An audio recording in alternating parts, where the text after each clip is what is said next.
Welcome to I dream. తిండి లేకపోయినా కొన్ని రోజులు బతకవచ్చు, కానీ నీళ్లు లేకపోతే కష్టమే.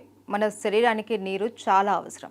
నీరు తాగకపోతే డీహైడ్రేషన్ కారణంగా ఎన్నో ఆరోగ్య సమస్యలు వస్తాయి. అయితే మనలో చాలా మందికి బయటకు వెళ్ళినప్పుడు వాటర్ బాటిల్స్ కొని తాగడం అంటే చాలా ఇష్టం.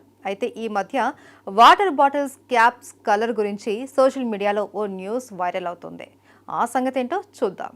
నీరు తాగడం ఆరోగ్యానికి చాలా మంచిది. అయితే నీటి నాణ్యత సరిగ్గా లేకపోతే కిడ్నీలతో సహా అనేక ఆరోగ్య సమస్యలు వస్తాయి. వాటర్ బాటిల్స్ క్యాప్ కలర్ని బట్టి నీటి క్వాలిటీ మారుతుందా అనే డిస్కషన్ సోషల్ మీడియాలో తెగ జరుగుతుంది. బయటకు వెళ్ళినప్పుడు మనం వాటర్ బాటిల్స్లో నీటిని కొనుక్కొని తాగుతాం. ఇవి ఎన్నో బ్రాండ్లు మనకు అందుబాటులో ఉంటాయి. బాటిల్లోని నీరు నాణ్యంగా లేకపోతే దానికి తగిన మూల్యం చెల్లించుకోవాల్సి వస్తుంది. డిఫరెంట్ కలర్స్ ఉన్న క్యాప్ బాటిల్స్ డిఫరెంట్ లక్షణాలను కలిగి ఉంటుంది. తెల్లని మూతలతో ఉన్న బాటిల్ నీరు ఎక్కువగా శుద్ధి చేస్తారు.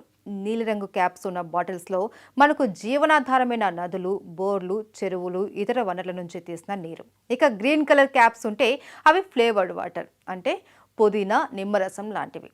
ఇక రెడ్ క్యాప్స్ ఉంటే కార్బోనేటెడ్ నీరు. ఎల్లో క్యాప్స్ ఉంటే విటమిన్స్ వాటర్. బ్లాక్ కలర్ ఉంటే ఆల్కలైన్ వాటర్. అదేవిధంగా పింక్ క్యాప్ బ్రెస్ట్ క్యాన్సర్ కోసం అవగాహన కల్పించేందుకు తయారు చేసినట్లుగా చెబుతున్నారు. అయితే దీనిపై ఇంకా చర్చలు జరుగుతూనే ఉన్నాయి.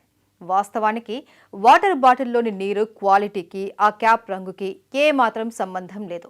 చాలా బ్రాండెడ్ కంపెనీల వాటర్ బాటిల్లోని నీరు కొంచెం క్వాలిటీగానే ఉంటుంది, కానీ చాలా చోట్ల కమిషన్ బాగా మిగులుతుందని వ్యాపారులు లోకల్ కంపెనీల వాటర్ బాటిల్స్ను జనాలకు అంటగట్టేస్తూ ఉంటారు. సో వాటర్ బాటిల్ కొనే ముందు ఓసారి చెక్ చేసుకుని తాగడం మంచిది. కాబట్టి ఆ క్యాప్ కలర్స్కు నీటి నాణ్యతకు ఎలాంటి సంబంధం లేదు అని చెప్పొచ్చు.